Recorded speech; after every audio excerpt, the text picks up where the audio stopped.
Hello and welcome to Hammer Time, a Hammer horror podcast, part of the Evolution of Horror Network. I'm Becky Darke, a film critic and new Hammer devotee. And I'm joined by my co-host, human encyclopedia of film and TV and Hammer superfan, Kevin Lyons. Kev, I've given myself a new title. I just heard. What? You didn't consult me about this. I'm outraged. No, quite right too. You are a new Hammer devotee. That's absolutely right. You're stepping up. I love to see this sort of progression. Exactly. And becoming. You will be a Hammer super fan by the time we finish. I this. will. You are the peak that I am climbing to, Kev. Oh God, are you in trouble? What kind of life have you got if I'm the peak?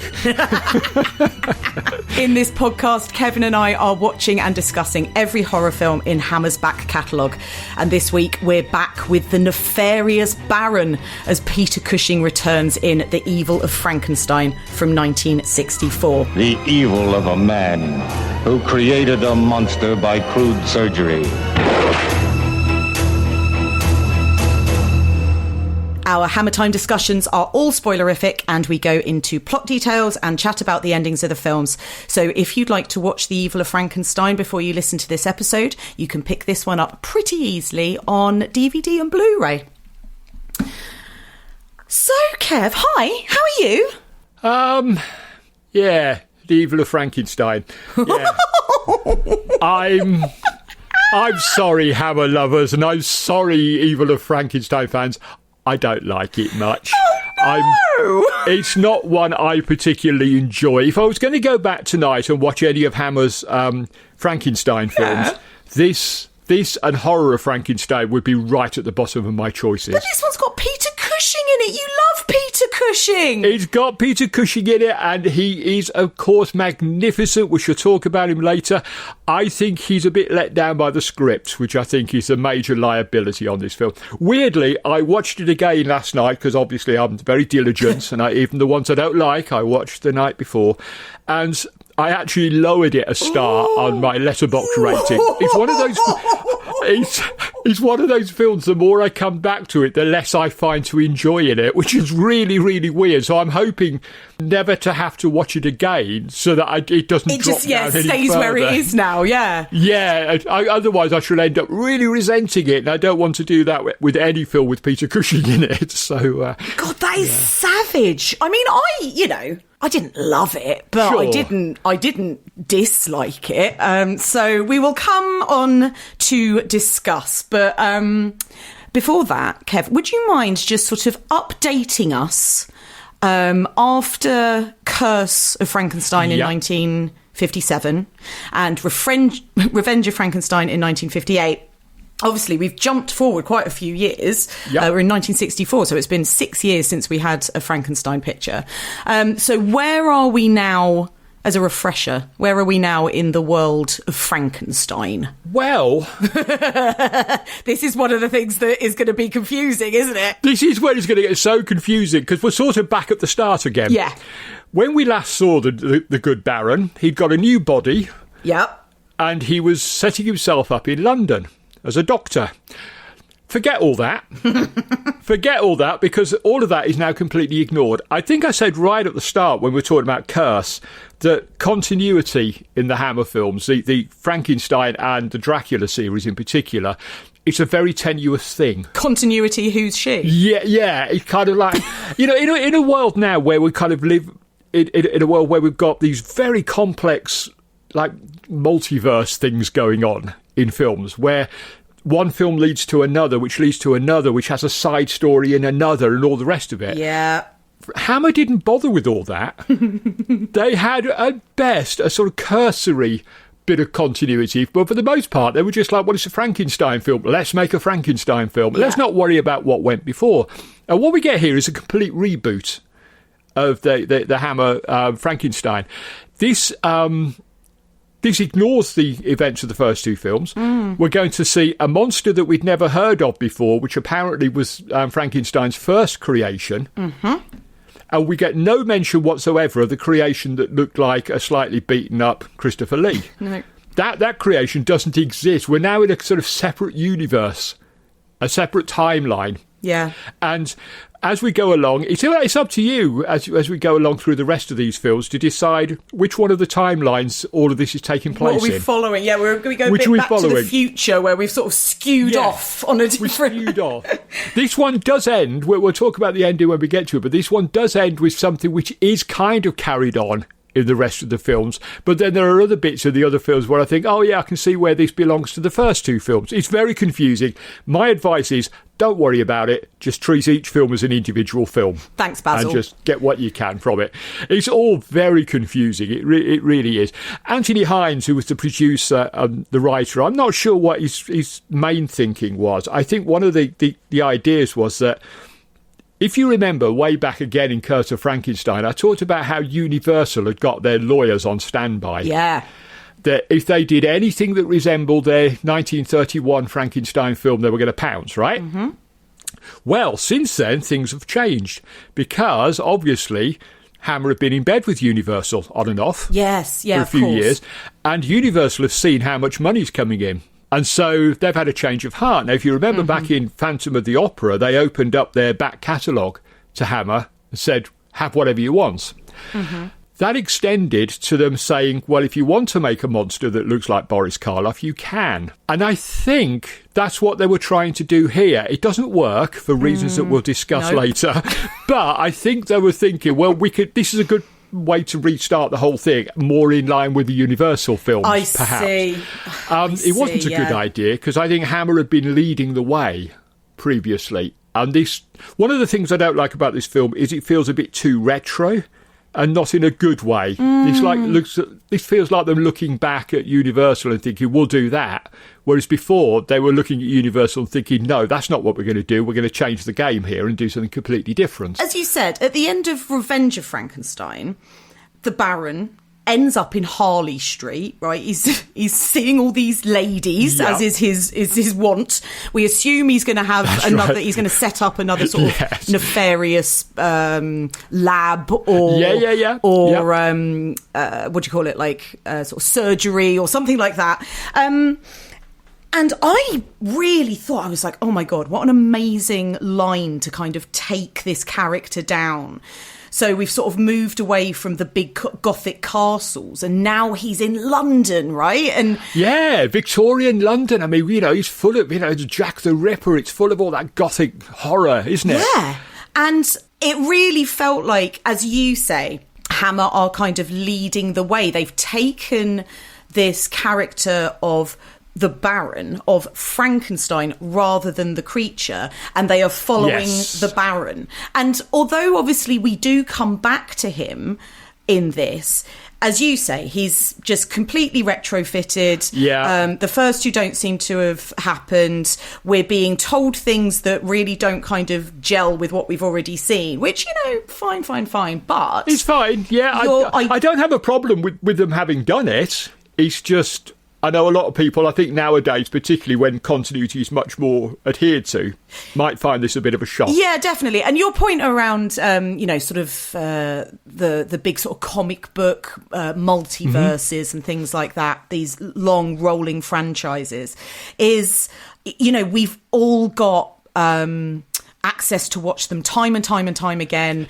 Pause them, scrutinise over every detail. We're all online the moment we've seen it, either logging them on, reviewing them on Letterboxd, or, we jump onto Reddit, or, we're reading everybody's reviews and kind of, as I say, sort of like scrutinising them, picking over the bones of it. So I think filmmakers have to be far more aware and sort of careful over things like continuity, because if they misstep, the fans will tear them a new one. Yeah. Whereas with this, it's been 6 years since the last one. People are probably going to pop along and see it at the cinema once. They won't see it again until it's back on until it's on TV. At that point, you're probably going to be watching them all out of order anyway, and so it doesn't really matter. Of course. So I guess it wasn't just such a consideration. And agree again, fine. I'm absolutely fine with that. But I do agree that this leaning back into the kind of universal style and the universal narrative around Frankenstein and the creature is just it just feels like a wasted opportunity, because why not follow on kind of with, if not exactly, you know, picking up where the last film left off, why not at least follow on with that kind of like different approach to these characters? I absolutely agree. I would love to have seen this new Baron in his new body operating in Victorian London. That would have been ideal. With his tattooed arm. With his tattooed arm. Yeah, exactly. There was all sorts of, like, there was so much potential for not only for a bit of comedy, but also for, you know, an existential thing. How is he coping being in an artificial body? Yeah. You know, there was so much potential there. And it was just, I don't know, Anthony Hines just thought, no, we can do a Universal style one now, because Universal love us. So let's forget those two films and start again. Yeah. Which, you know, okay, fair enough. It was a decision. It could have worked. I'm not entirely sure it does. OK, let's have a look at the plot. So, once hounded from his castle by outraged villagers for creating a monstrous living being, Baron Frankenstein returns to Karlstad. High in the mountains, they stumble on the body of the creature, perfectly preserved in ice. We'll come on to talk about the ice. He is brought back to life with the help of the hypnotist Zoltan, and who now controls the creature. Can Frankenstein break Zoltan's hypnotic spell that incites the monster to commit horrific murders, or will Zoltan induce the creature to destroy its creator? There, you see, you chuckled while you were reading out that plot synopsis, because it is absurd, isn't it? It's so it is absurd. dumb. It's I mean, okay. Look. What we're talking about here. We're talking about men making monsters. Okay, we're talking about gothic horror, the supernatural. But there's a line, isn't there, that I think you don't cross. I think there's a line where you think... I can remember years ago, a friend of mine talking to me. He'd been watching Lamberto Barber's Demons. Oh, wow. And he said that he lost it completely and was pulled out of the film when the helicopter crashed into the cinema. I knew you were going to say the helicopter moment. All these people being possessed by demons and running around eating people, that was fine. Yeah. He could deal with that. The minute a helicopter crashes into a cinema, he's like, no, that's too much. And I think everybody has this line, don't they, where it's like, it just tips over into being slightly too absurd. Uh-huh. And for me, the hypnotism thing is well past that line. Yeah. Well, it came from an abandoned TV series. I think I've mentioned this before, Tales of Frankenstein. They made one episode, which was like a pilot episode, and it didn't go any further than that. You can find it as an extra on all sorts of releases. And it's okay, but it's not the Hammer Frankenstein we know and love. But one of the proposed scripts for that series was going to feature a sideshow hypnotist, and Hines just borrowed that idea for his script for this. I just find the whole idea of Baron Frankenstein thinking, oh, hypnotism, that'll do the trick. It does seem like he's like, oh, I can't wake up the monster. Yeah. Oh, I know. Yeah. We saw that hypnotist a couple of days ago at the carnival. That'll fix it. That'll sort it out. I mean, the fact that the monster is unconscious and therefore immune to hypnotism doesn't seem to have occurred to anybody. But, we'll cross all these bridges when we come to them, probably demolishing them in the process, but there you are. Oh, my God. So as we've said, the screenplay was written by Anthony Hines. It doesn't really fit in with the previous instalments. No. We've sort of suggested that some of the key elements, aka the hypnotism, maybe don't necessarily fit with what we understand the world of Frankenstein to be up until this point. But what about the kind of tone of this one, Kev? Like you've said, it doesn't sort of lean into comedy. Sure. But does it lean into the fear? Does it lean into sort of melodrama? Like where do you think it sort of sits tonally? Well, as I said, it kind of leans into an older tradition of horror cinema. It is very heavily influenced by the Universal films. We do get a scene of him, it's like a liver or something, or a heart that he's playing with when he's in a tank of That's liquid. Right, yeah, the heart. But there's very little in this film other than that where you think, oh, this is like a Hammer film, isn't it? Yeah, that's so true. You don't get those brains being sloshed about in jars and sort of eyeballs being dissected and stuff that we've come used to. It's almost like it's a step back to the 1930s with just a slight sort of tip of the hat to what's been going on at Hammer. It seems more reticent than recent Hammer films. And I kind of miss that. I mean, I'm not, when I was in my 20s, I was an absolute gore hound. I'd watch anything with a splash of blood in it. As you get older, you just think, actually, no, I'd much prefer the quieter, more gothic horrors than the gore and everything. But I do miss a little bit of Kensington gore. Yeah, yes. And I don't get enough of that in this film, and that's what I associate with Hammer films. Yeah, of course. One of the many things I associate with Hammer films. But, yeah, so it just feels like it's looking over its shoulder the whole time, rather than sort of bravely forging a new path. Yeah. Like, I think Revenge of Frankenstein featured cannibalism, which just hadn't been done in British cinema. That's right. The poor chimp. I'd forgotten about him. Chimp. Yeah. I mean, he did cause outrage because this is a film that dared to suggest cannibalism. My God, that was shocking.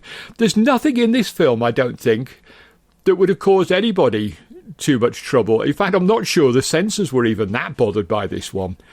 It just feels very reticent and quite tame. It does feel tame. And what I really took away from it was it's very much got this sense of pathos around the creature. Yeah. Which isn't a new thing. We've sure. The Frankenstein being the monster of the Frankenstein story, yeah, literally comes from Mary Shelley's book. Like, that isn't That's something right. that has been invented by the movies. And so there's always been this tragedy and this pathos around the creature. And I do think that Evil of Frankenstein actually does that very well. And I know that we'll come on to talk about the creature more specifically in terms of the performance and the makeup and things like that. But for me, that pathos actually was very effective.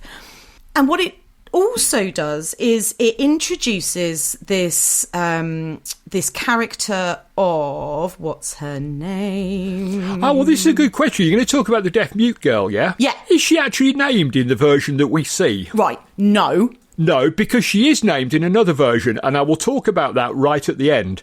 But Rena is what she's called in that version. Exactly. So we can call her Rena. I don't think she's called that in the released version. You don't hear her name at any point. Well, because nobody bloody asks her, and also and because she can't tell them. She can't tell them. Although I assume she could have written it down or something. But anyway, you get this character. That's right. In the credits, I think she is literally just listed as Beggar Girl. That's right. But while I was making my notes, I saw her referred to somewhere else as Rena, and I just thought, do you know what? Why don't we give her a name? Let's call her Rena rather than just calling her the Beggar Girl the whole time. We'll explain later where Rena comes from, but yeah, we'll call her Rena because it's just easier. So, yeah. Yeah, so Katie Wilde plays this character of Rena who Baron Frankenstein and his assistant Hans come across, and they're on the run at one point. She sort of saves them, and then she sort of gets tied up in the events of the film when they found the creature and things. And one thing that the film does do, which I found quite interesting, was that it kind of aligns Rena with the creature. This idea that they are both very much on the outskirts of society. They're both shunned. That's right. They're both non-verbal, and they sort of form this like wordless bond almost, where by the end of the film they're caring for each other. Now, I'm not saying that that's necessarily the route that we do want our Hammer films to go down, being quite sentimental. We do like a splash of Kensington gore, me as much as the next person. But I did think that as a kind of a sort of metaphorical counterpart for the creature, the introduction of Rena as a character was quite interesting. And if anything, the most interesting thing about this film, which otherwise isn't really doing anything at all. Absolutely agree. I think she's terrific, Rena. I really like her. When we first reacquainted with the monster, because we see a flashback, which we'll talk about in some detail, I think, later on, that we of Frankenstein creating that creature. And when we first see it again in what's the film's present day, it's encased in ice, and Rena appears to be sort of watching over it. Yeah. She's like the guardian angel looking after this frozen monster. He's her only friend. Yes. In a way. And she's having this sort of strange wordless conversation with it. That's right, because even though she is non-verbal, she is able to make sounds. That's right, and yeah. It's quite a sweet and tragic moment where Frankenstein is sort of holding back and just observing.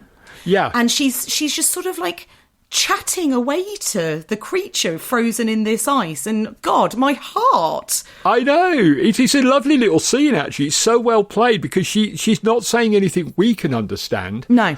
And that makes it all the more touching because we don't know what she's saying to the monster, but she's clearly not scared of it. No. She's clearly very fond of it because she keeps going back there to check on it. Yeah. And look after it. So she's probably, I like to think that she's telling the monster about all these awful men in the village who keep bullying her. I know. And keep being horrible to her. So she's gone up there she's got the perfect shoulder to cry on because he can't talk either. And certainly not encased in ice, he can't Exactly, talk. yeah, exactly. But, you know, they are sort of two sides of the same coin, really. They're both outcasts. They're both been vilified for different reasons. And it is a very sweet relationship. I do like it a great deal. I wish we'd seen a bit more of Rena. Well, me too. And to be honest, you know, the rest of the characters in the film just completely ignore her. They do, yeah. You know, it's like she's not even there. That's right. Which in a way is maybe a sort of comment on how society treats people with those kind of disabilities, that they do become invisible. They are missing. Completely. You know, they sort of, you know, how many times have you seen people? I've seen people actually do this in front of my eyes where they've met someone who's deaf or you know, sort of can't speak or whatever, and they've been talking to the person with them saying, you know, oh, does she like some sweets? I can go and buy her some sweets if she wants it. And it's like, she can probably lip read, you know. She can probably hear something. Just talk to her. And if she can't hear you and understand you, fine, go from that basis. But I think in here the villagers don't even try that. They don't even try to communicate. Yeah, just an assumption she's an idiot. Yeah. And she's very far from that. She's not an idiot. There's nothing developmentally wrong with her. She's the little girl in the opening scene who gets terrified into psychosomatic. Is she? That's what I've always assumed, that she's a little girl in the opening scene and she's psychosomatically become mute and deaf. Oh God, Kev, I'm going to do it again. I'm going to doubt you. I'm going to diss it. This is 2 episodes in a row. This is getting beyond a joke now, Darke. This is outrageous. Where do you get the nerve, woman? Good God, you're just a new devotee. I'm the bloody expert, I'll have you know.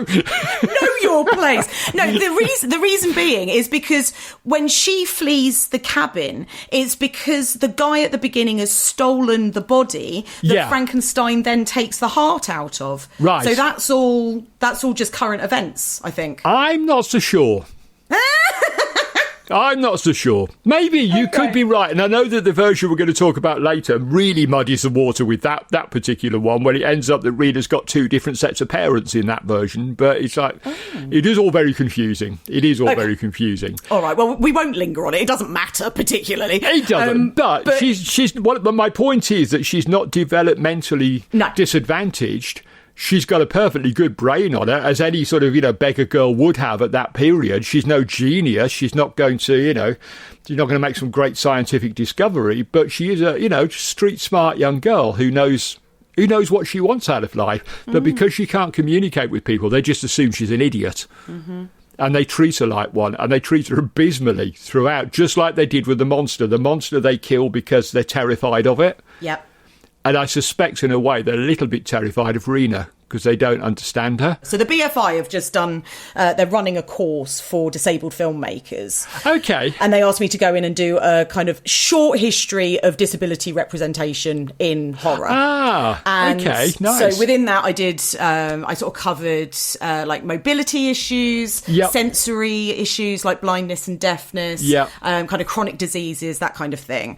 Sure. And it was funny, I'd done my presentation, and then the next thing that I had to do on my week's to-do list was watch Evil of Frankenstein. Right. And I chucked this on, and I was like, oh hold on a minute. Hang on. Yeah, This is perfect. And so I immediately put her into my presentation. Right. But it's this, you're right, this idea of the villagers being afraid of her. Yeah. Because of this innate misunderstanding and discomfort around disabilities, right? Of course. And actually what I think the film does do really well is that the film doesn't make the audience think that. At no point are we is sort of Rena framed as kind of spectacle for the audience. Of course not. No. Actually, she's very sympathetic as a character because, you know, she is being ignored and abused by everybody she comes across, really. And so I respected the film for that. The first third of the film I actually quite like, and this is, you know, part of the first third of the film.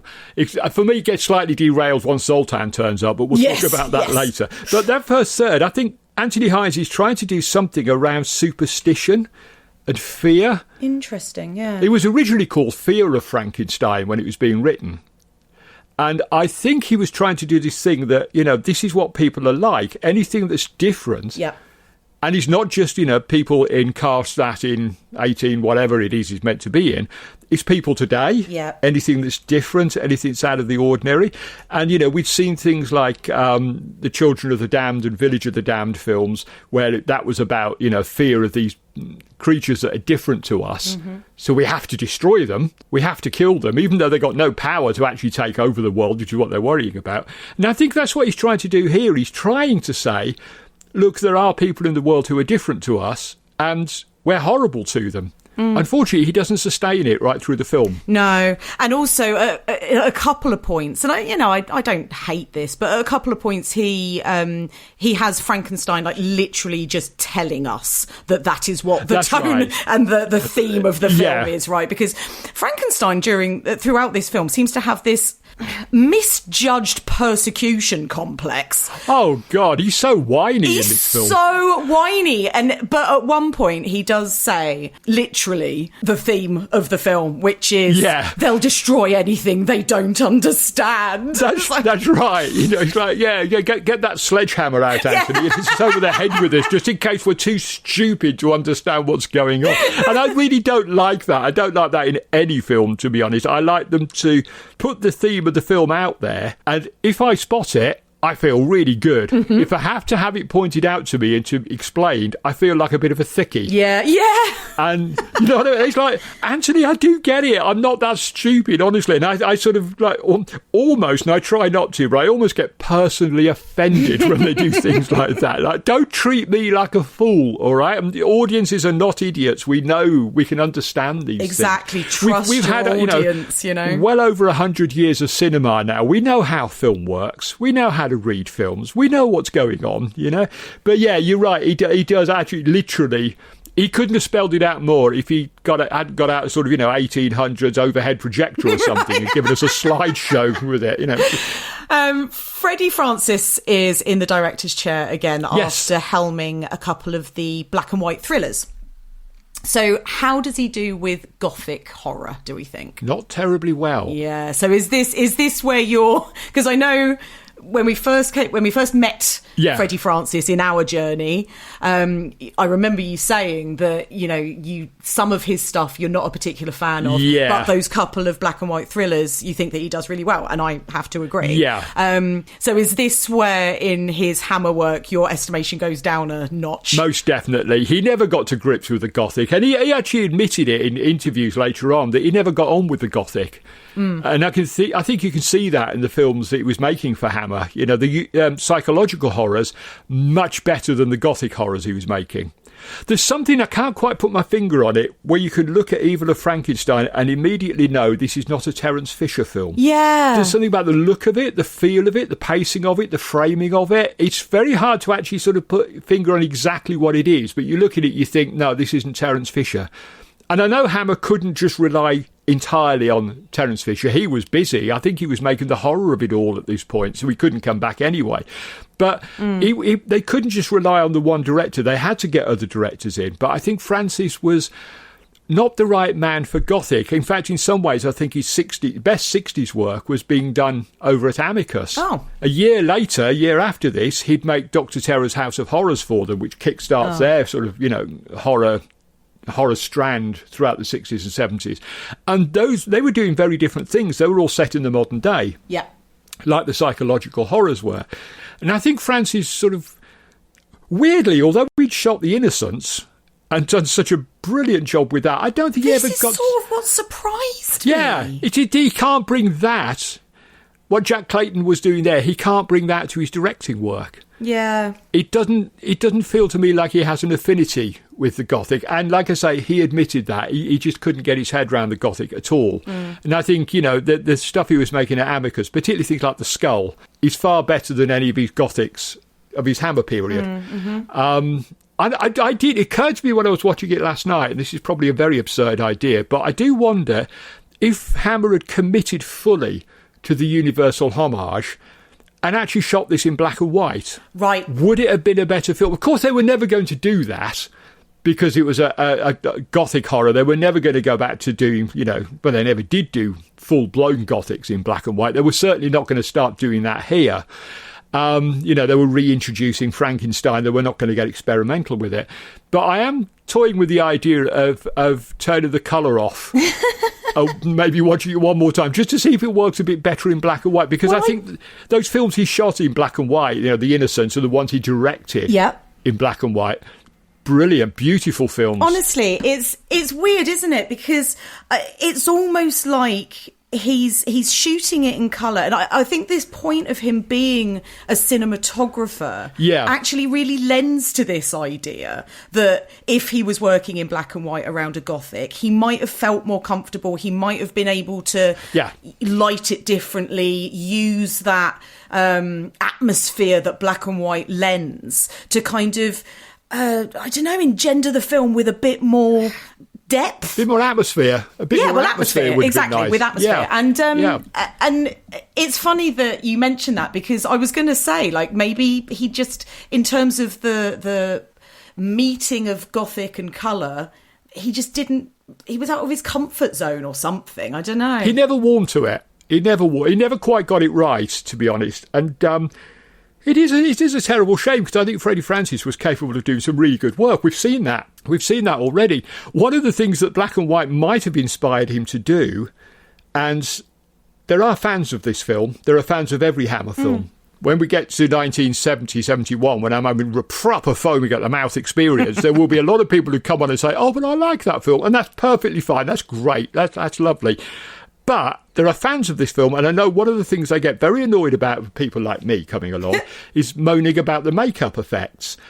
And I don't think that colour helps the makeup effects in this film. We'll talk about them more later on, but, Francis was determined to stick them front and centre the whole time.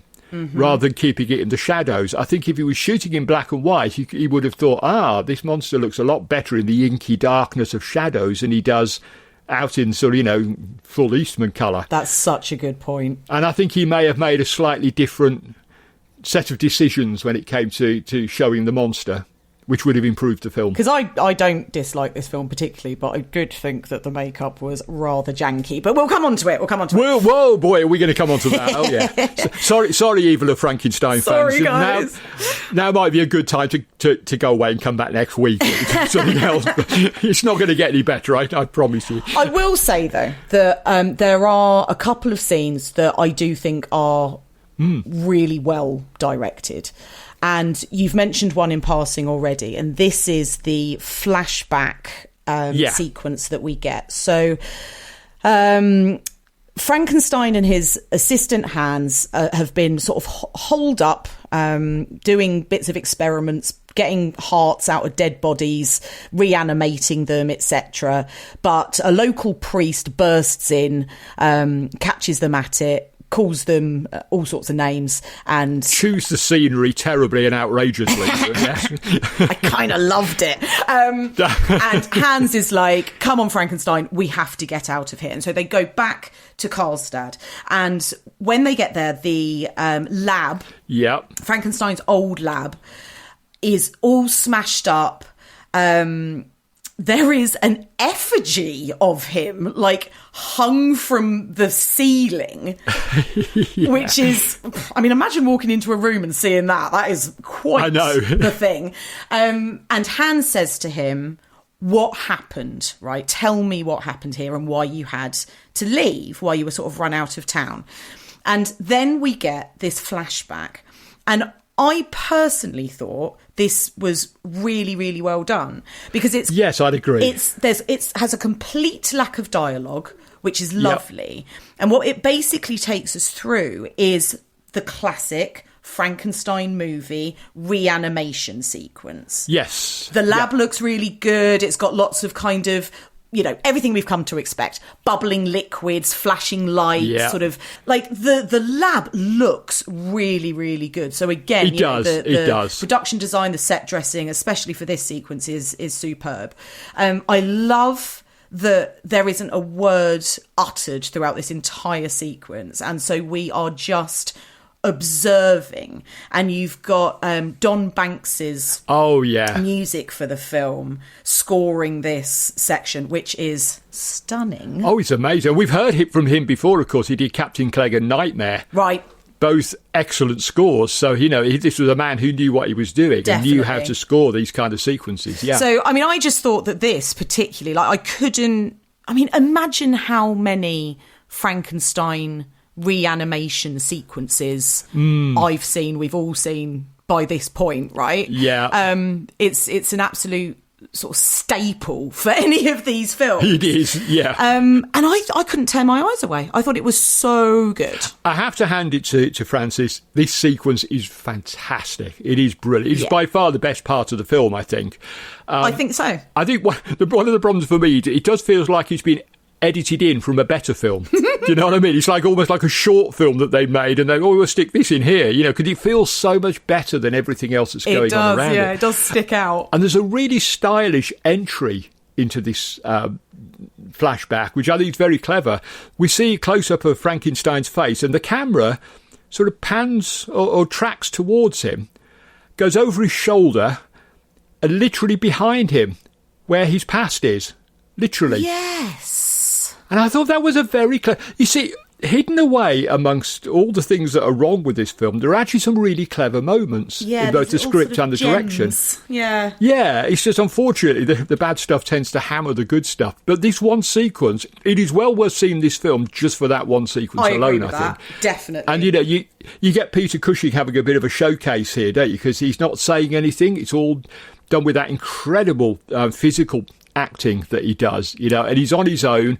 And they resist that temptation of... Sorry, I'm going to crowbar Doctor Who in again. I've just got to the point in Doctor Who where Tom Baker has not had a companion for a story. Mm-hmm. And when we see him just before he gets a new companion, Leela, he's walking around talking to himself because he needs to explain what's going on to the audience. And his usual sort of, sidekick who does that job is not there. So he's like, oh, I wonder where I am. What's going on here? Oh, I'm sure I've been here before. All that sort of stuff, They avoid that temptation here. Yeah. Frankenstein's not mumbling away to himself. They just for this one sequence, they trust us as an audience to understand what's going on and to keep up. It's not a difficult sequence that we're watching, but they don't try to... I don't know, try and sort of beat us over the head with what's happening. We don't have a narration, which they could so easily have done. And I really appreciate that. I really like the fact they didn't do that. That was a good decision, There's also a really lovely close-up of his face, which just, it's very like pre-Spielberg, because you see his reaction as the creature starts to come to life. That's right. And there's this sort of look of wonder and satisfaction on Cushing's face, and that I thought was lovely as well. And Cushing apparently did a whole load of sort of like under the radar rewriting of the character because he didn't like the way the character had been written. Some of that doesn't survive because we do see we'll talk about the character a bit more later on. He's not the Frankenstein we know and love. But I think it's moments like that where you can see Peter Cushing thinking, this is what my Baron would be like. Yes. This is the way the guy that I've played for 2 films previously, this is what he would do. And yeah, he's not bogged down by the script. He can literally just act the way that he wants this character to be. And as we've said so many times, tell you what, let's just record this bit, okay? Are you ready? We're going to cut this bit out. 3, 2, 1. Peter Cushing is bloody brilliant in this. There you go. We can use that from now on every time Peter Cushing turns up. But he is fantastic in this, and his performance is one of, again, another good reason for watching it. Even though he's let down by the script, he is bringing something extra to the role. I think had they recast Frankenstein at this point, it would have been a disaster. That's literally the word I was about to use. It would have been disastrous. It would. They needed that presence, that acting a bit, and the props work again. Sort of props Peter is at it again in this film. He's always fiddling with things, just like people do in real life. As I'm talking here now, I'm playing with things off my desktop because it's what we do, isn't it? Mm-hmm. And he does that so beautifully in all the films, and this one, you see it again. One of the other sequences that I do enjoy, though, and even though it is the kind of gateway into the slightly more ridiculous stuff that the film goes on to lean into, I love the carnival scenes in Karlstadt. Right. There's just such a kind of energy to them. Like, it's all very much like fire eaters and knife throwers, and there's food and people are all wearing masks and there's music. I actually had to look something up because at one point I got quite incredulous and I thought, hold on a minute, who are you trying to kid here? But I bloody learnt something, Kev. So Hammer have given me a bit of knowledge, which will probably come up on an episode of University Challenge at some point, so I'm going to bank it. So one of the things that I noticed while we're sort of panning round, tracking round this carnival scene, is there are balloons, like party balloons. Yes. And I'm thinking, fuck off. Like, you're not telling me that in, 1800s Europe or whatever, they had like coloured party balloons. Don't be so ridiculous. Well, to prove myself right, I Googled it and immediately proved myself wrong, because the modern rubber party balloon was invented in 1824 by... Do you know who invented the modern rubber party balloon, Kevin? I don't. Michael Faraday. No way. Yeah. Excellent. Oh, there we go. We can stop right there. We have educated the nation. We need not carry on with this anymore. We're not going to get any much better ourselves at this than that. That is superb. Pub quizzes out there, write it down. Make a mental note. I can hear pen scratching on paper now. Exactly. As they're writing that down for the next one. That's superb. Michael Faraday, 1824, did you 1824. say? I don't think he did it for, parties. I think it was probably for an experiment. Of course. Yeah. Michael Faraday invented the now modern rubber party balloon in 1824. And at that point, I went, all right, Hammer, fair enough. You can have it. You cannot say that Hammer Time does not teach you things. It's not just me being nerdy. You do learn stuff. It's usually from Becky that you learn stuff. From me, it's just like, oh, he's off again, isn't he? Sort of telling us things like the masks that you mentioned just now were actually from Kiss of the Vampire and things like that. Oh, see, I do yum, yum. I do all the nerdy stuff. You do the proper educational stuff. I like it. That's good. Oh, I don't know. I love that. Oh, what a it's team. Delicious. Delicious trivia. Yum. Now, all right, Mr. Lyons, when I said just now, I really like the carnival scenes, you went, oh. Oh, did I? Oh, okay. Yeah. Does that mean that you don't really like this bit? It's okay, but there are two things that bug me. Okay. One is that when they arrive, we hear the sound of the fair, and it sounds vibrant and huge. Mm-hmm. And then the camera turns round, there's 2 little merry-go-rounds. And I think, the sound isn't quite matching what we're hearing, what we're seeing here. It's not quite as big as you're trying to tell us it is. And also, we're going to talk a little bit about how the film appears to be quite cheap in places. And this is one of those examples where Frankenstein assures Hans that, quote, there are so many people about, they won't be curious about us. But there's only a handful of extras in frame at any one time. It's only about 12 people there. This seething crowd that he thinks he can hide in. It is, it's about a dozen people, isn't isn't it? And he's like, yeah, Baron, you're not going to be able to hide amongst that lot. You look like Peter Cushing for a start, so you're not going to be able to hide in a crowd anyway. But, we need more than 12 people. And it just felt like that scene was really sort of under-resourced. Yeah, fair. To me, it felt like it needed to be bigger and bolder and more brash than it actually is. But I do take your point. I like the idea of it more than anything else. Yeah, fine. It's just the execution doesn't quite work out for me. All right, let's talk about Cushing, as we both agree that he's probably the best thing about this film. He is. We've sort of teased a couple of times that maybe this isn't the Baron Frankenstein that we've come to know and love to hate from the other couple of films when he's such a bastard. In this one, he is a bit whiny. He's very whiny. It's interesting what you say about Cushing sort of trying to rewrite some of the role, because tell me, like, was he eager to come back to playing Frankenstein? Not really, no. He'd been trying to put some distance between himself and the horror films because he feared, like Christopher Lee, that he was going to get typecast. Mm-hmm. Unlike Christopher Lee, he came back without complaint and later championed the genre. Whereas Christopher Lee was always a bit sort of like, I only made 8 horror films and all that kind of whatever number it was he chose, but it was nowhere near the amount of horror films he actually made. Peter Cushing was actually, he was quite sort of ebullient about being in horror films eventually.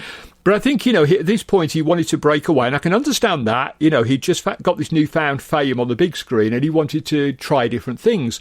Unfortunately, producers and audiences didn't want different things. They wanted him in horror films. Yeah. And so eventually I think he kind of came back, if not reluctantly, then it wouldn't have been his first choice to come back. He'd had a few months apparently where he hadn't really been working at all. And so when Hammer came knocking, he was probably very grateful to go back to the past. And of course that makes sense. He never kind of left horror after that. He was always making horror films after this, not just for Hammer but for everybody basically. But I don't think he was sitting at home thinking, I do miss a horror film, I really want to get back to playing in a horror film. I don't think he was having those kind of thoughts at all. I think he was just thinking, I need to put food on the table, I need work, which is, the life of an actor, always has been, always will be. You have to take the parts that you can get.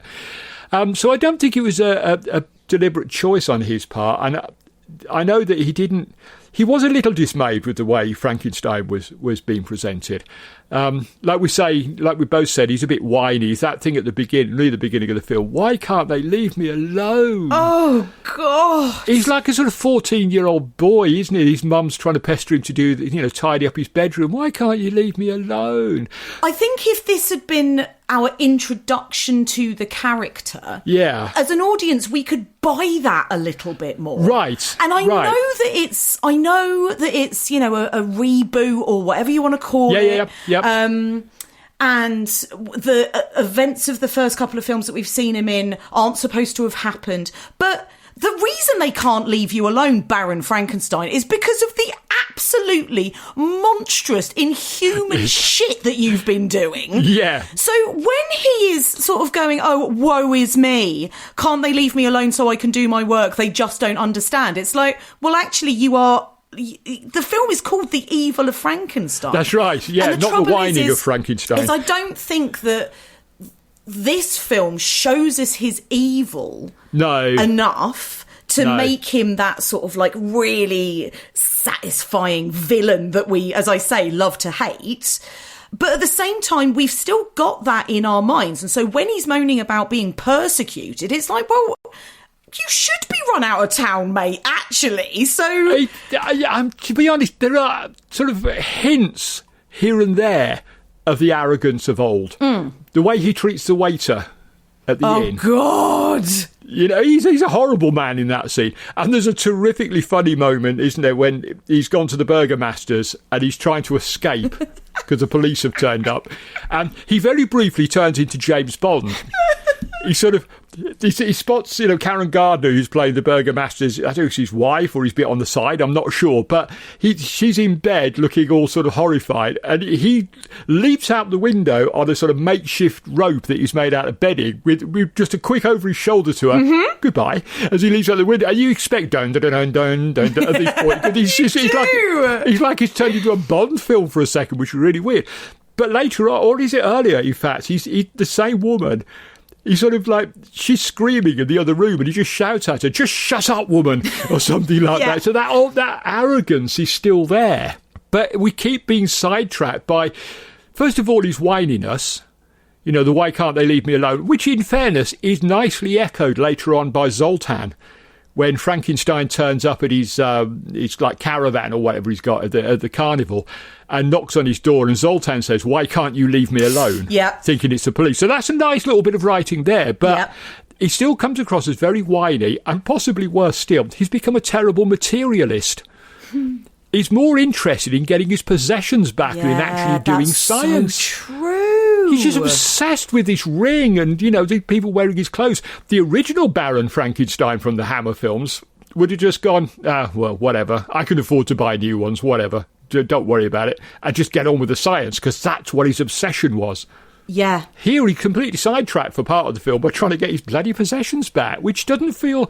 That bit in the bar, when he spots the burgomaster wearing his ring across the room, which, quick tangent, the burgomaster's wife, who did you say she was? Oh, Karen Gardner.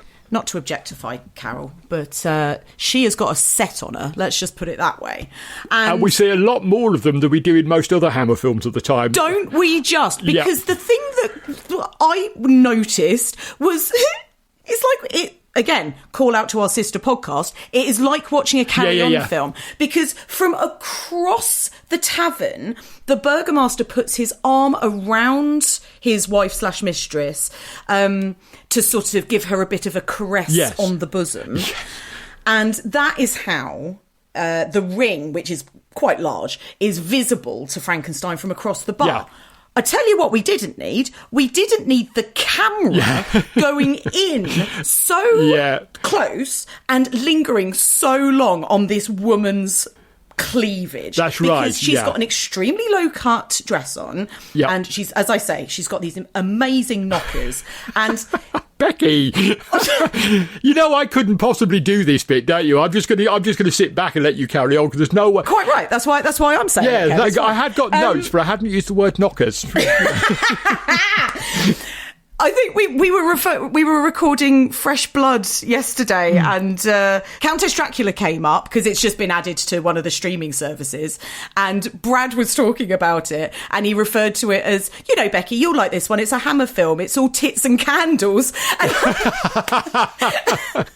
So I was trying to avoid using such vulgar language. No, you weren't. You leapt into that with absolute bloody glee. You were really enjoying that. But I'm going to shut up now and let you carry on, because there's no way I can intrude on this conversation now. So do carry on. My point being was that there were other ways they could have communicated the fact that the burgomaster had stolen Frankenstein's ring than doing a 20-second close-up on this woman's boobs, okay? That's what I'm trying to say. In a way, it's a kind of foretaste of things to come with Hammer, that we are going to see the décolletage get lower and lower to the point where by 1970 it's coming off altogether. And so it is a kind of outlier to all of that. But yeah, it is kind of a bit seedy. It is. I don't know. Shot. It's just, I like looking at boobs as much as the next person, but it just seems like a really gratuitous way to just give us this reveal. We are, unfortunately, with scenes like that, we are one step away from 4 tits out for the lads. I know. And that is so tacky. It felt Carry On. And I love Carry On, don't get me wrong. Of course, yeah, absolutely. That is the tone of a Carry On movie. It's not what I was expecting in the middle of the Evil of Frankenstein. Exactly right, yeah. And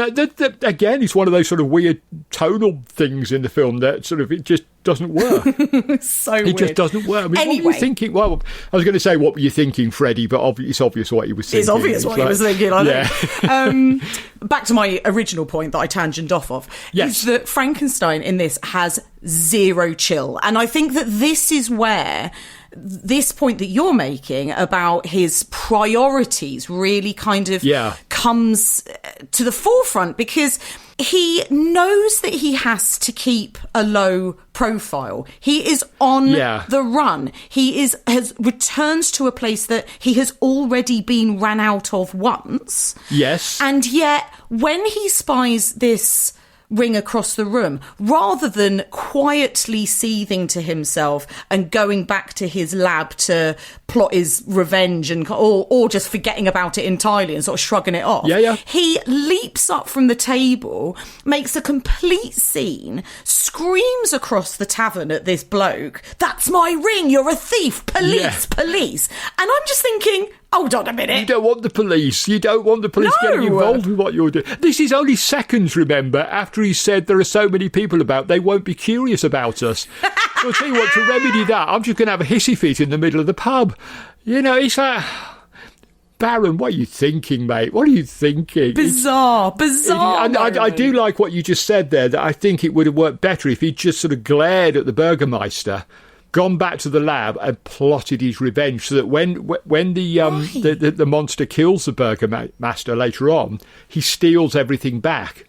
Mm-hmm. Because that would be the kind of petty thing that Frankenstein would do at that point. I've created a life. I'm going to use it to get my things back. Right. That's much better than just having a hissy fit and whining about it. It made no sense. Makes no sense at all. No. Zero chill, this guy. The character is so compromised here. The reason it works is because Cushing is amazing. Yes. That's the only reason it works. Is why I said earlier, and you agreed, that if they'd recast it, the film would have probably been unwatchable, to be honest. When they did recast it into a different kind of Baron in Horror of Frankenstein, it was unwatchable. And it is Cushing who sort of makes the best of a bad script, I think. Mm-hmm. Let's talk about the creature. So we've got Kiwi Kingston.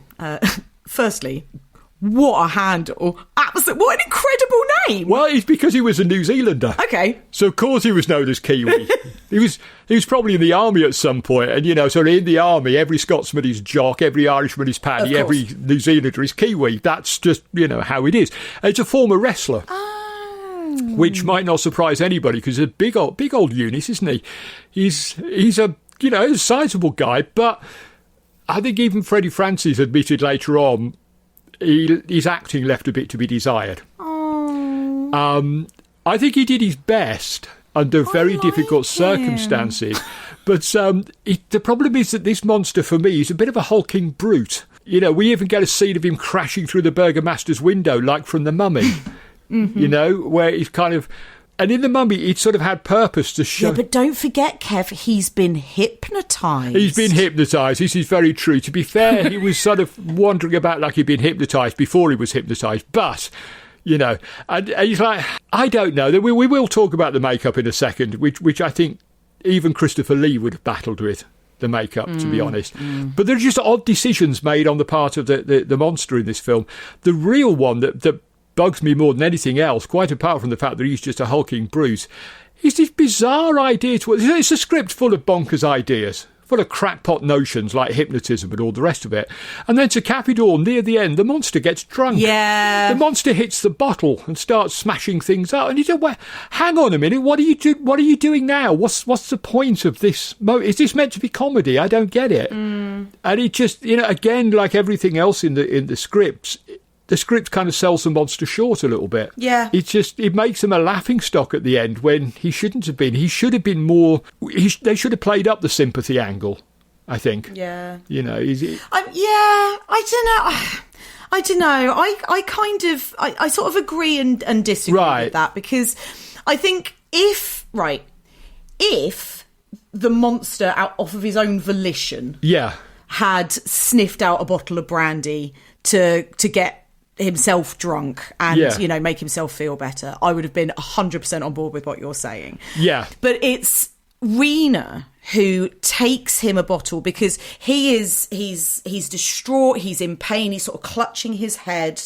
There's a couple of references from Frankenstein about how he's had to operate on the brain and it sort of hasn't healed yet. And so you do get this sense from Kingston's performance that the creature is in this sort of constant pain. Oh, yeah. And so he's clutching his head. He looks, absolutely distraught. Rena wants to help because, as we've said, she's got a lot of sympathy for him, maybe even empathy for him. And so she does what she knows sort of, in air quotes, makes people feel better. She grabs a bottle of brandy, takes it over to him. At first, he sort of smashes it away from her. He's like, no, I don't want it. And then I think there is actually a moment when he thinks, actually, that does make me feel better. And so that is when he then goes and grabs another bottle. Right, yeah.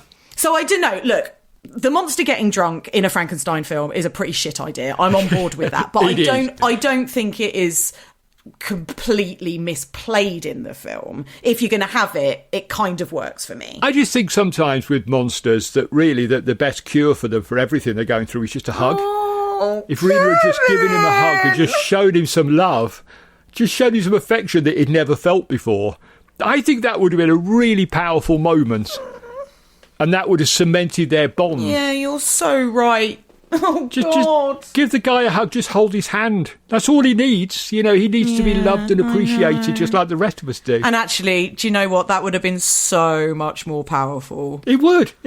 Now we've got this sort of comedy monster staggering about with a bottle in his hand. You know what I mean? It's like... You're right. And it's just... I can see what you're saying, but I just think just a simpler, more human approach... Yeah. Would have brought out the sympathy in the monster, would have made us love Rena even more, and by this time we are madly in love with Rena, but it would have made us love her even more, and it would have shown that this simple peasant girl, this deaf mute, who was a beggar, a servant girl, whatever she is, and this monster made out of parts have got more humanity and compassion than any of the supposedly learned men around them. Yeah. And I think that would have been a really nice touch. But, I run a website and do podcasts. They don't ask me to write scripts. So, what do I know? I haven't made films. Maybe one day. I haven't made films that have lasted the test of time for 50, 60 years, So, a bit late for me at my age doing that, but there you are. So, Roy Ashton is back on the makeup. Yes. And this is where we upset all the fans of the film because... Yeah. Kevin. Why... maybe that's just my question. Why? Why does he have an enormous square forehead? Yeah. It doesn't make sense. I'm going to stick up for Roy Ashton because, yes, the makeup is terrible, frankly.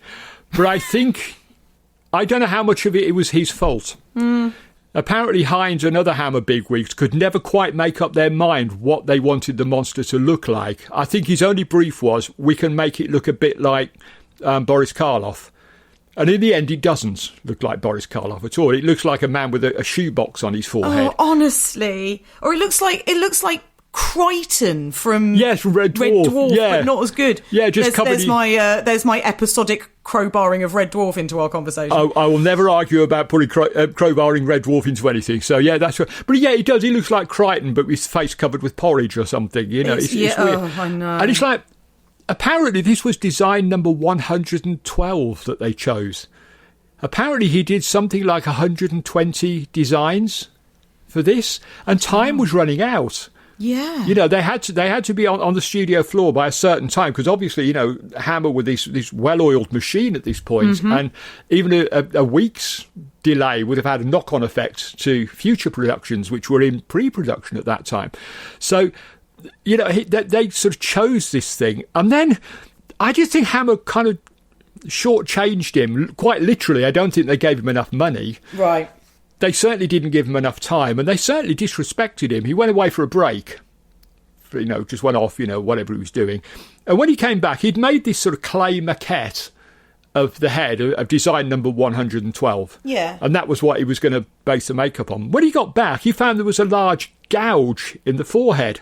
And he was like, what the hell's going on? And he confronted Francis, and Francis said that he and Hines had been walking past his makeup room, saw it, and wondered what it would look like with a gouge in the forehead, so just wrecked his model and then decided, nah, it doesn't work, and just left it there and hadn't told him. What? Some of the disrespect, and then to add insult to injury, they kept tinkering with it after filming began. And so poor old Roy Ashton, yeah, it's a rare misfire from him. Yeah. But I can't put all the blame at his door. I think he did the very best in really trying circumstances. Yeah. You know, I just think he was badly treated on this one, which is a shame, because I think, you know, he'd been a mainstay of theirs for many years. He deserved a bit more respect. We've talked about how incredible his effects and makeup have been for weeks and weeks and weeks. That's right, yeah. And just Hammer just seemed to just think, oh, you know, it's Roy, we'll bung him a few quid, we'll mess about with his work, he'll just make us something. And it just doesn't, because he didn't have the time to do it properly. As I said earlier, had they kept it in the shadows, it would have worked. It would have been fine. But Freddie Francis insists on huge close-ups of it. Yeah. So we can see this sort of black eyeliner behind the eye holes. And, you know, sort of Kiwi Kingston had this huge jaw, huge chin. And I just assumed that they didn't have the money to make up his chin, so they just left this huge jutting chin poking through the makeup. And it's just like, oh, just don't show us in close-up. Show us from have the monster lurking in the shadows. Yeah. It would have been far more effective, I think. It is rough. And I think the trouble is that, even Karloff's Frankenstein, for me... Yeah. And God, again, who the hell am I to criticise? But what I've always craved from my Frankenstein's creatures is that they look like they are made from dead body parts. Yes. Which is what you got in The Curse of Frankenstein, I think. Yes. Yeah.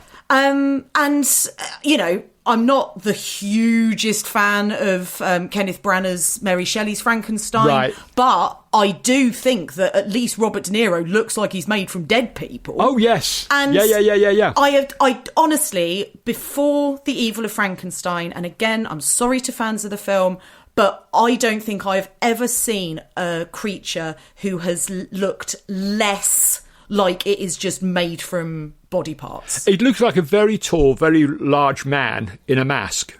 Yeah. Whereas, when he did... But even the mask, it's like, why does he have that enormous head like that? I know, yeah.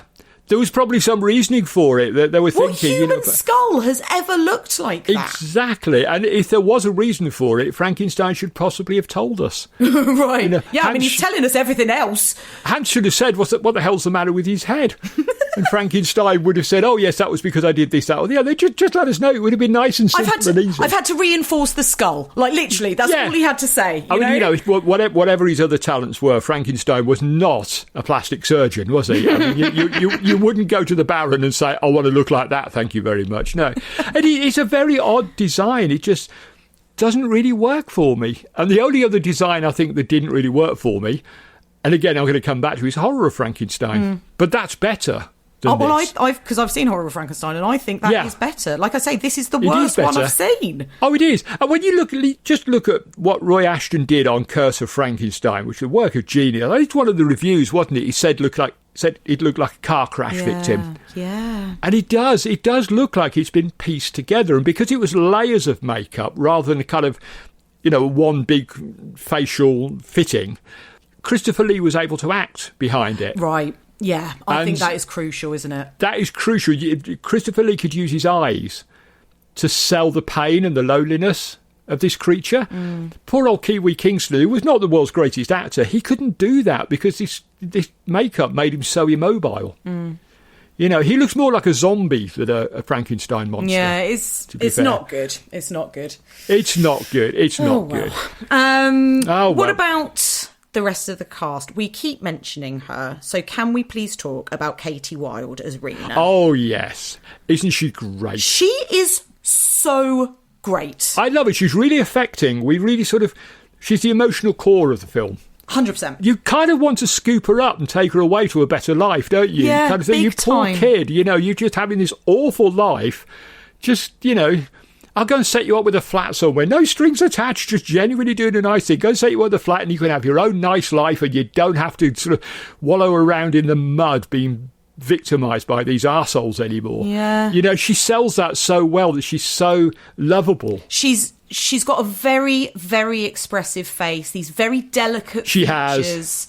This shock of flaming red hair as well, which is amazing. She looks suitably wild. She's Katie Wilde with the wild hair, She looks like she lives in the woods. Yeah, perfectly perfect. Yeah, she's kind of a witchy kind of character, but she's sort of like hasn't got any power. Yeah, I mean zero. And she's Zero so reliant on other people. Yeah. And this idea that she almost becomes this kind of witness, I guess. This going back, the film title, Mute Witness. She becomes this witness to just the events that unfold in front of her, that she has no control over whatsoever, just at the hands of these powerful men. That's right. And to be honest, I know I said earlier that they pretty much ignore her. And I almost said that as a criticism of the characters, but she is better off being ignored by these guys, to be honest. Oh, yeah, I think so. Yeah. If the guys had been a bit more together and less horrible and listened to her, she would have led them to the monster and they could have destroyed the monster completely before Frankenstein even turned up. Yeah. But because they just think she's an idiot, she's not worth anything. I know. She's just there to be, bullied and scorned and cast out. That's all she's good for until she meets Frankenstein and particularly Hans. Yeah. I think Hans quite likes her, actually. I do as well. Again, it's another one of those for you fan fiction writers out there. What happens to them after this film? Yeah.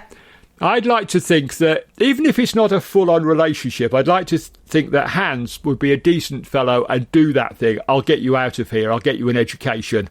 And I'll get you somewhere to live, and you can have a proper life, because you've been through hell. You deserve better.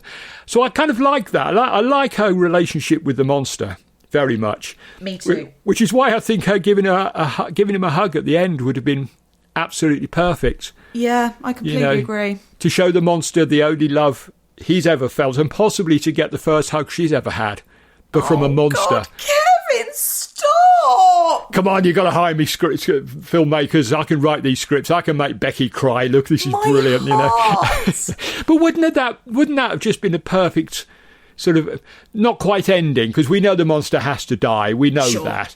But it would have made his death all the more affecting, I think. As it is, he dies a drunken bum. And it's like, yeah, okay, that's sad, but it's not as sad as, like, he finally finds someone who can identify with him, who can love him in a way. It's not a sexual love, but it's a love. It's a better love than that. And it's like, that would have been so much better, I think. I don't know, maybe I'm just an old sentimentalist. She's almost... No, I love it. I hate it because it's making my heart hurt, but, I love the thought behind it. But something you've just said suddenly made me think of Mia Goth in Guillermo del Toro's most recent Frankenstein. Just that ability to look past the sort of visage of the creature, right, and actually kind of see the potential of what is inside. And you don't always get that with the characters, especially the female characters around the creature, because usually they are screaming and running away, as you would. That's right. But, exactly. But Rena doesn't do that, and I think that there's almost a sort of foreshadowing of what we get with Elizabeth in the most recent version. That's right. It could have been quite an interesting bit of satirical content here. That to quote Will Graham from Manhunter, our primary sensory input is through the eyes, and that's men in particular. We get everything from what we see. We get turned on by what we see rather than what we hear or think or anything like that. Whereas women tend to be a little bit more multisensual than that. Mm-hmm. You know, there's a lot more going on. And it would have been so nice to have sort of played that the men just see the monster and want to kill it because it's ugly.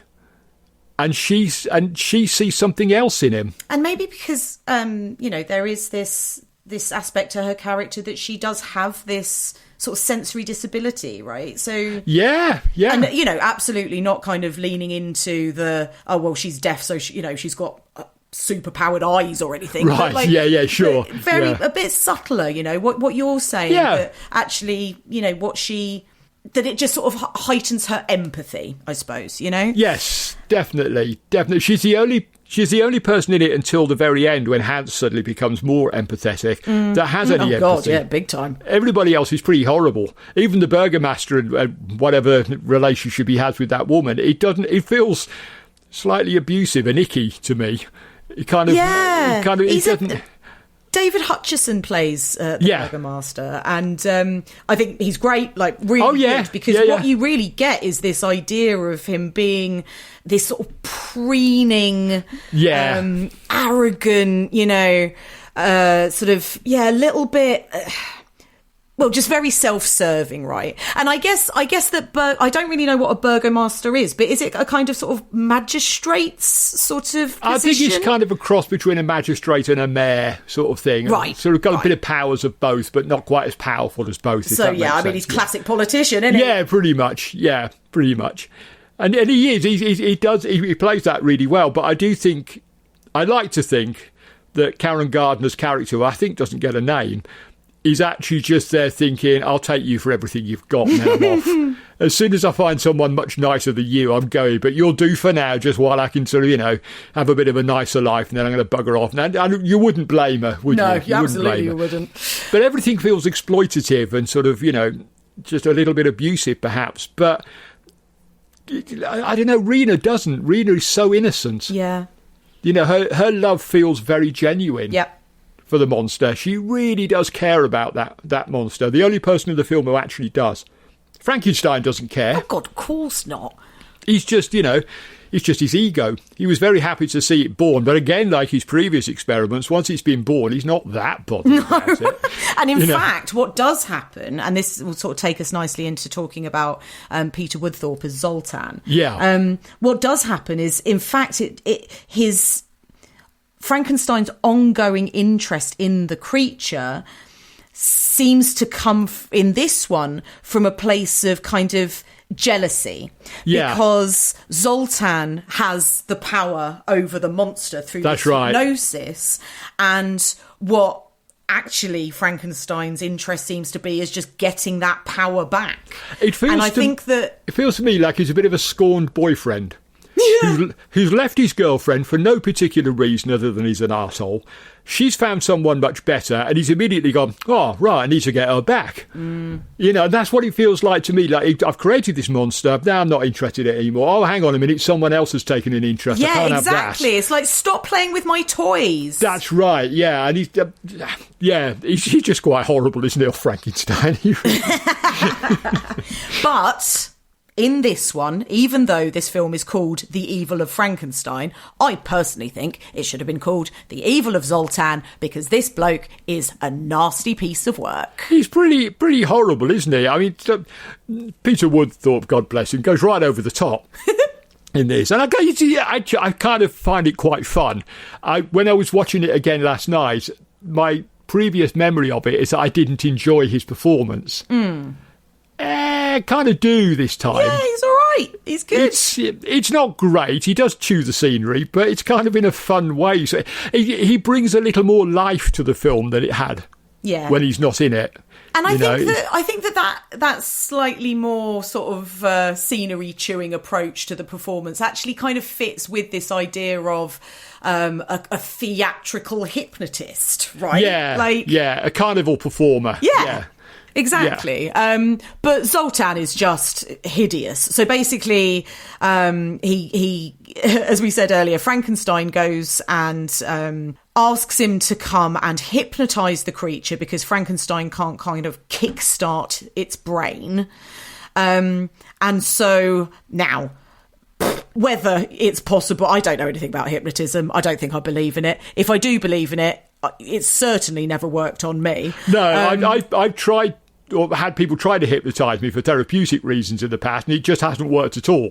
Yeah. So I've seen other people apparently go under, so I don't know. I'm open to suggestion. Oh, how good is that? Same. There you go. Open to suggestion. But yeah, and I don't think that a man of science like Frankenstein would have gone to a carnival sideshow performer to help him revive this monster. It's a really bizarre choice for the narrative. And also, this idea of him then losing control of it, I think he would have thought of that. Oh, yeah, he would. Definitely. You know? Definitely. But, you know, it's the script is the problem with this film, isn't it? Yeah. The script is the problem with this film. I think it's quite funny that when Zoltan takes control of the creature, the first thing he does is turns him into a petty thief. Yeah, he basically just uses the creature as a tool of crime. So he sends it off to go and rob the church. That's and right. He comes back with armfuls of gold. Yeah. And then he sends him off to kind of commit revenge, essentially, against the burgomaster and the chief of police, who have had the temerity to throw Zoltan out of town. Yeah. And it's also petty, isn't it? That's what I kind of like about him. Yeah. He's so petty. He's horrible, but he's a really petty little man, isn't he? He is, awful. big time. Yeah. I don't like it when he tips over into hideous sexual aggression against Rena. No. And he says probably the most hideous line to her that is uttered in this film, because as he advances on her, and obviously with her being non-verbal, he says, "You won't complain if I touch you either." It's like, oh my God. I can feel my skin crawling when you say it, let alone when he says it. It's just, he is so nasty. But again, he's very petty. Yeah. He hasn't got big aspirations in the world. No. He's got these aspirations of theft and forcing himself on some poor girl. That's all he's got. You know, he's not thinking, I could use this monster in the sideshow and sort of become a major attraction, a big star. He's just thinking, how can I make money quick, and then I'm going to go and be revolting to this little girl. Yeah. Just big awful. time. He's got no aspirations to anything else. Oh, that line is just so insidious and so exploitative, you know? It's, horrendous. Anyway, Evil of Zoltan is what I am renaming this film. Quite right. I'd go for that. Yep. So we've got Sandor Eles. Is that how we say his name? Sandor Eles as Hans. He's this film's Frankenstein's assistant. Yep. Does an absolutely serviceable job. I think he's fine. He does fine. He doesn't get enough to do. I think the most interesting thing is there is a kind of understated, almost gay relationship between Hans and Frankenstein. Oh my God. Where Hans so adores Frankenstein.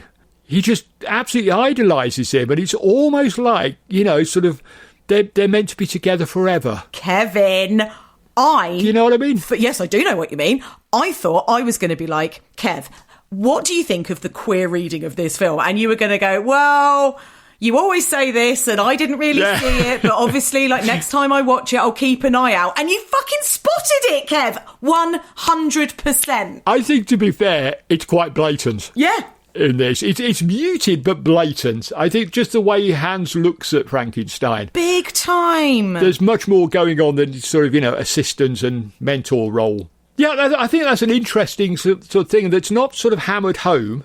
So those people who find these things weirdly offensive aren't going to get offended by it. But those of us who, you know, think it's an interesting little subplot or an interesting little character development probably want more of. But I think for a 1964 film, that's quite bold. I love that you spotted that, because I thought it was really obvious. Well, what it does, it sets up this really weird family dynamic, doesn't it? With Hans and Frankenstein as the parents and Rena and the monster as the troubled kids. I would watch a whole mini-series about that little family dynamic. Yeah, I mean, it robs me of the idea that maybe sort of Hans will go off with Rena at the end. But like I said, he would probably go off with her and just set her up for life without Exactly. any It doesn't sort have to of... be romantic. It doesn't have to be a romantic thing. I think he genuinely... In fact, it's nicer if it isn't. I think he just genuinely cares for her at the end, and I think it would be a lovely little thing at the end for him to go off together like that, but in a non-sexual way, because that's not the way Hans is wired, and he knows it's inappropriate anyway. Because fundamentally, I think he's the decent one. Yeah, I completely setup. agree with that. But we're going to see Shandor Elish again. We'll see him again in Countess Dracula, which is something to look forward to, I suppose. Well, we've sort of talked about where the evil of this film comes from. Yeah. Is it coming from Zoltan? Is it coming from Frankenstein? Is it coming from the creature? Is it coming from, the politicians and the establishment? I mean, I would say that, to be honest, it comes from all directions except for the creature, right? This film is full of monsters. Yeah. And the monster is the least monstrous of all of them. Maybe to look at, but it is just this poor little innocent who doesn't know its own strength, who... It doesn't really hurt anybody. It's just, unless it's under hypnosis, under its own power, it doesn't hurt anybody. It's just, it's just the poor little thing's been frozen in ice for years, and now it's been thawed out, and it's very confused, and it's got this horrible man trying to make him do things and hypnotising him. His father figure has sort of rejected him almost, sort of lost interest in him. So he's actually all right. He's fine. Rena's all right. Hans turns out to be all right. Everybody else in it is bloody horrible. Yeah. Really horrible. When the Burgomaster finally gets murdered, you're thinking, oh, good. I know. What a creep. I'm glad to see the back of him. Zoltan, as we said, he's just awful. Just a horrible man. And even the police chief, the chief of police in there, Who's that? That's Duncan Lamont, isn't it? Duncan Lamont. Yeah, he's a sort of Hammer regular. We're going to see him again in a really good film in a few weeks' time, months' time maybe, Quatermass and the Pit. But he's one of those sort of Jobsworth types. He's very full of himself because I am the chief of police. Big time. And you just think, oh, mate, get over yourself. He's not as horrible as the others, but he's still not someone you'd want to go to the inn for a few drinks with, is he? So no, I mean, this is it. It's he and the Burgomaster kind of hand in hand are the establishment in this film. They are, yeah. And, they are who are making it possible for people like Rena to be pushed down in the street and into a puddle by these obnoxious boys running around in masks at the carnival. You're not finding any of these men in power coming to her. Of course not. Defence. Because they're not interested in their office. No. They're interested in the things the office brings them. Exactly. The power and the respect and the money. They're not interested in actually doing their jobs. As we learn time and time again. Just go and turn the news on and get yourself depressed and then come back and listen to this, yeah.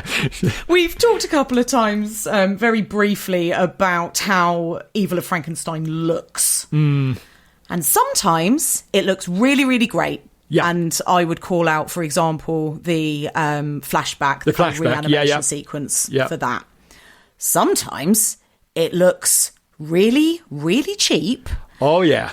And we keep talking about Frankenstein's creature being frozen in the ice. Yeah. Kevin. Wrapped up in polythene, basically, with some water drip down it. Jesus Christ. Yeah. I don't know what I was looking at. It was like something that was done in kind of like a school play, like a secondary school play set in an ice cave. I couldn't believe it. It's so bad. Yeah. I've never seen anything look less like ice in my entire film watching life. It was just sheets of polythene. Of course it was. Slightly crinkled up. That. And it's just like... They did that before, I think, in Revenge of Frankenstein, where the guy is encased in a block of ice, isn't he? Is it that one? They've done it once before, and it kind of worked okay there, but this doesn't. And you just think, this is Freddie Francis, who was, one of the greatest cinematographers this country ever produced. Oscar-winning. And you can't light this to make it look proper? What is the matter with you? It looks terrible. And the whole thing has that kind of slapdash feel to it. Yeah, I was howling. I was like, you are kidding me. Is this what we're doing? They've got shots in it where you can see the top of the set because they haven't framed it properly.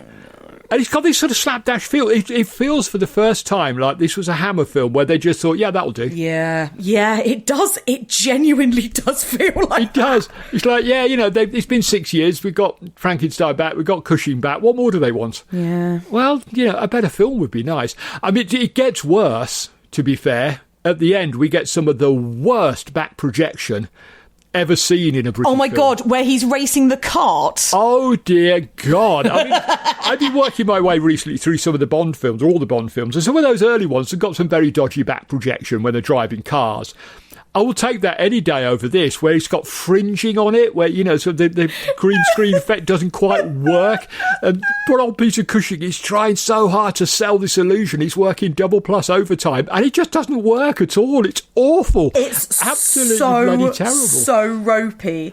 And it is really bad. We'll come on to talk about our favourite moments, but I've put Frankenstein stealing the car as one of my favourite moments for a couple of reasons. Firstly, actually, Cushing being fucking amazing and being this incredible physical actor, it's so good when he actually steals it, because he kind of sneaks on the back and he's keeping out of sight of everybody, and then he has to sort of put his arm up and take the horse's reins without being seen.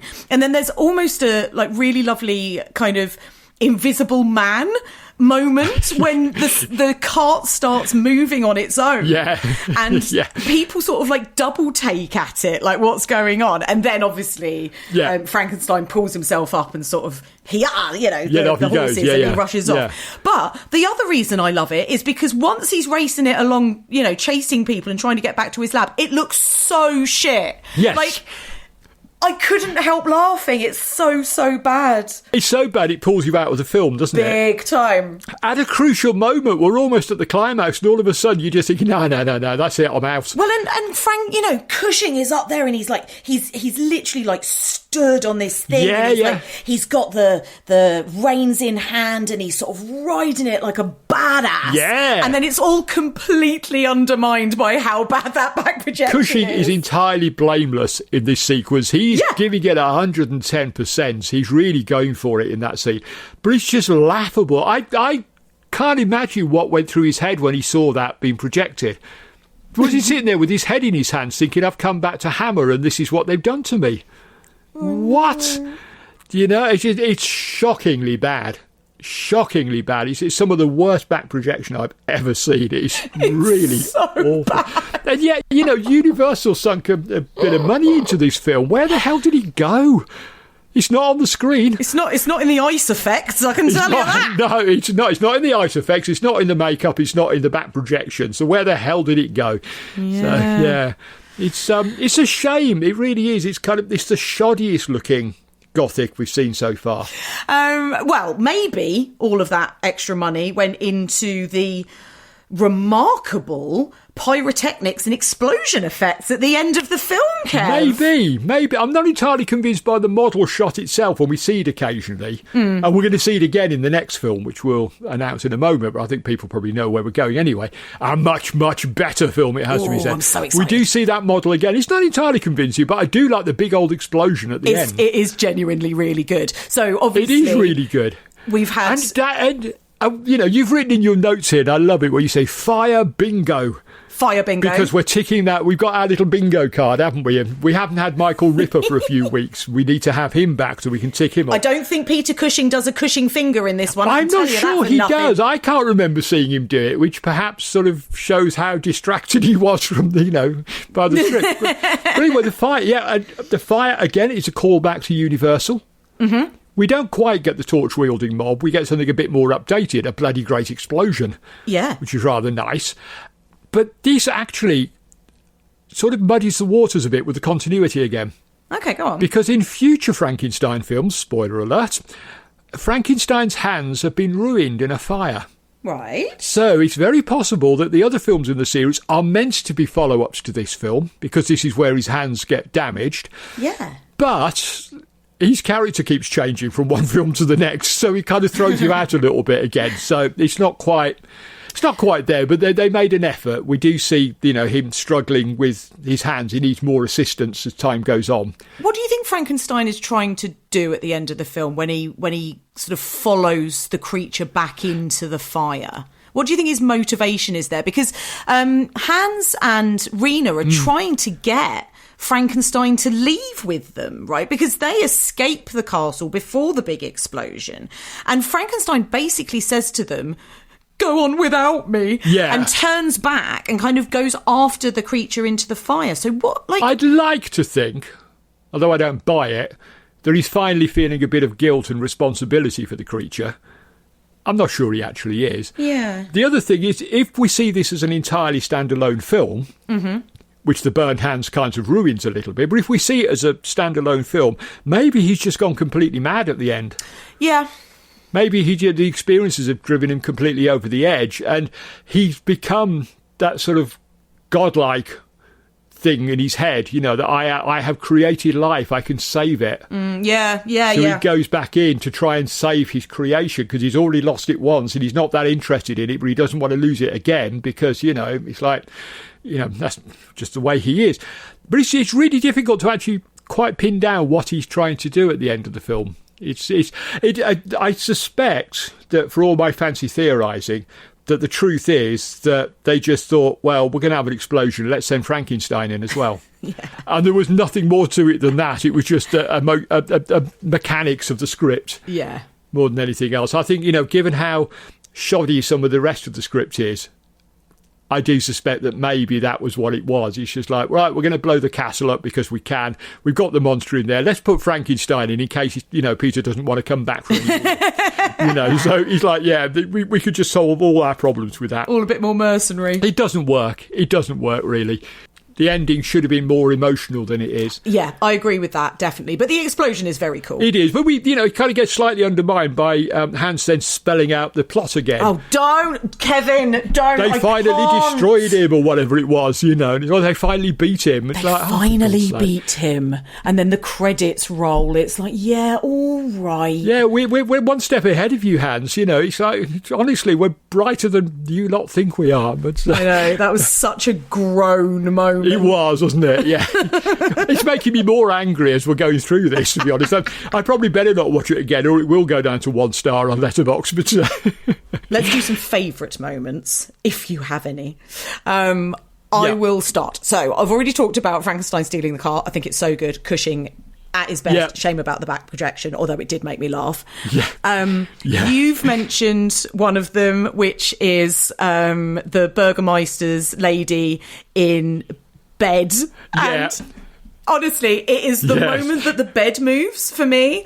Again, laugh out loud. So Frankenstein is, he fashions his rope from all of her sheets, and then the camera goes to her and she's just sort of huddled in her little nightie because he's taken all of her covers. Yeah. He says goodbye and jumps out the window, and as the weight of him sort of pulls, the bed like skitters across the bedroom with her still in it. I'm sure I've seen that in a Bond film. I just can't think which one. It just feels like a James Bond scene. It's so bizarre, but it is one of my favourite moments too. It's so funny. It's really funny, and her face is a picture. Yeah. It is. It's brilliant. Yeah. And otherwise, I would just say that whole sort of flashback reanimation scene, which I completely agree with you, Kev. If people want to watch this film just to see that, I do think it's worth it. I agree with you, and it is my favourite scene in the film. Apparently, Freddie Francis, when he accepted the job, he insisted on having a good laboratory set. He said later on, I think it's in his autobiography, I'm not sure where I got this from, but he said, I said to Tony, look, I'll do this, but you've got to spend an awful lot of money and have a really good laboratory set. I just wanted a really good laboratory. And he got one. He got it. I like the fact that the equipment in it doesn't really work very well. It's not all perfect. It keeps sparking and exploding. That's right. He burns his hand at one point, doesn't he? Well, you see that again. This is kind of clever that in the writing, in retrospect, that he burns his hand, which of course plays into the later films, and he tries to revive the monster by holding a candle under his hand. That's right. And I think it's entirely coincidental. I don't think Anthony Hines was thinking ahead. I read that when he tries to revive it by putting the candle under his hand, I read that as he's seen the monster react to fire before. Because Right. when he first brings him back, when he first animates him, That's right, yeah. he does burn his hand. He does that classic thing, right, of, ooh, fire pretty, Yeah, and that's goes right, to yeah. touch it, and then sort of screams and gets Recoils very from it. angry and smashes the lamp Yeah. on the floor. Yeah. There's a lot of stuff about kind of burnt hands in this. There is, yeah. And in in this retrospect, that's kind of interesting. I don't think at the time they were thinking that far ahead. I don't think they'd even thought that we'll have another Frankenstein film, to be honest. He said, like, let's get this one out. We've got the Gorgon in pre-production. They'll be made back to back. Let's get onto that one. I don't know that there's any great planning, but it kind of worked out well. It's a nice little thing to ponder. Exactly. Now, all these decades later, we can look at it and think, that's clever. We've got all the hands being burned imagery. And Potentially then, giving them more credit than they deserve. Oh, definitely giving them more credit than they deserve. But let's do it anyway because it's Hammer, and I feel bad having sort of slagged this one off quite so much. Of But course. yeah. So, how did this one do commercially, Kev? Is it on a double bill with the Gorgon? No, it's on a double bill with Nightmare. So it's completely outclassed by its double bill mate, I'm afraid. So it did okay. It did all right because obviously, sort of Cushing back as Frankenstein. Of course. Punters would have wanted that. So, of course, it did okay. Yeah. What's interesting, though, after release, and I mentioned this earlier, that there's another version of the film. Yeah. That if you remember, I talked about in Kiss of the Vampire, that when it showed on American TV, they added some new material to it. Well, what happened here was they cut out anything that was even vaguely hinting at sex or violence. Not that there's a great deal in it compared to the other films, but they cut out what they found offensive, found it so short that they decided again to do the same thing, film some new footage. So you get a whole load of new characters turning up in it. You Keep doing this. You got Dr. Segeddo and the London-based reporter David Carell, who he turned up to investigate the theft of the woodcutter's body at the start of the film. Rena gets her name in this version of the film. This is where her name comes from. This is where it comes from. She's called Rena in this version of the film. You get new footage in the flashback sequence with a new set of characters, with a young family. There's a little girl played by Tracy Stratford who's playing with a doll in a clearing. And she encounters the monster. And this is where it gets slightly odd, that we're not sure if that was meant to be the girl in the opening scene. Is that meant to be Rena in the opening scene now? It all gets very murky and muddy. All of this footage was, at least at one time, on YouTube if you want to go and see it. I would recommend having a look at it, but not perhaps in relation with the rest of the film.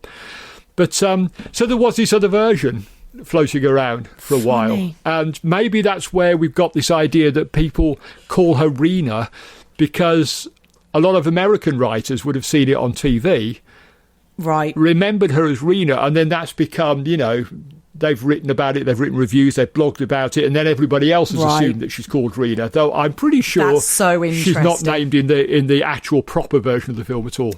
Well, I mean, as I say, I didn't clock it once when I was actually watching it. It was only when I was putting my notes together afterwards that I saw her referred to as Rena. But I am glad that even if it's not canonical, I'm glad we've adopted it for this chat, because I didn't definitely. want to just refer to her as the beggar girl for the entire time. I think she deserved better. a name, and I'm slightly disappointed in Hans that he didn't try to find out what her name was. Yeah, same. I think, he could have just tried to find out. She could have written it down. Someone in the village might have known, but she's so invisible. Yeah, she that is. she doesn't even have a name.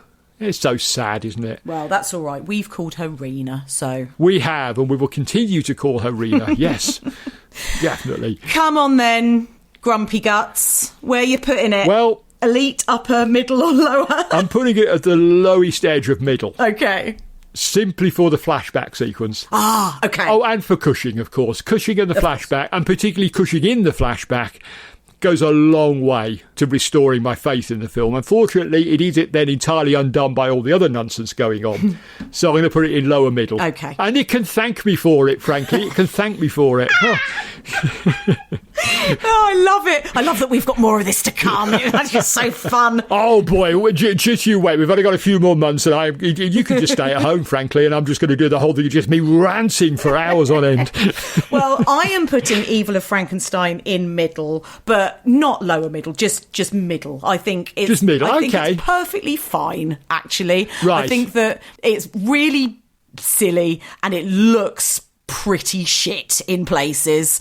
To the point that what does upset me about it is that I was slightly laughing at it in places. Which as a whatever I've called myself, as a new Hammer devotee, I don't want to be laughing at these films, right? But there were points. We've never laughed at any of the other films we've covered so far. Exactly, and we've laughed with them because of the comedy moments. But yeah, this is the first one that is laughable. I know, and that is such a shame. And but I feel your pain. I do. I did have a pretty all right time watching it. Fair enough. I'm popping it slap bang in the middle, and that's all right. And it can thank me for it. When you get to my age and you're as grumpy as I am, you'll be bloody moaning about this film. Trust me, you'll be going back and say, that old fart Lyons, now long gone, and wherever he's moved on to, now long gone, he was bloody right. He was right about that one all along. He was right all along.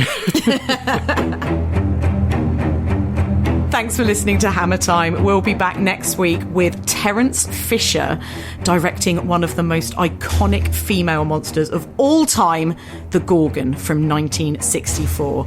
If you're watching along with the podcast, you can currently stream this one for free on Plex. So treat yourself. To check out the full list of movies we'll be covering throughout this podcast, you can head to evolutionofhorror.com/hammer. We'd love to hear from you, so please send us your questions, comments for upcoming mailbag episodes. Drop us an email to hammer@evolutionofhorror.com. You can follow the Evolution of Horror Network on Instagram at EOH_network. You can follow me on Instagram and Blue Sky at Bunny Darke, and on Letterboxd I am Becky Darke. And Kev, where can people find you and your work? They can find me as EOFFTV on Blue Sky, Twitter, Facebook, Instagram and Letterboxd. If you're new to this, that's Encyclopedia of Fantastic Film and Television, which is the name of my website. I've got a review site, EOFFTV Review, which I've been neglecting because I've been too busy doing podcasts. But I will catch up. I've got a week off the day job next week, so I'm going to do a whole load of reviews next week. Anyway, you don't need to hear that. Just go and find me. There you go. Don't forget to rate and review us on your podcast app of choice. Thank you for listening. Join us again next week for another episode of Hammer Time.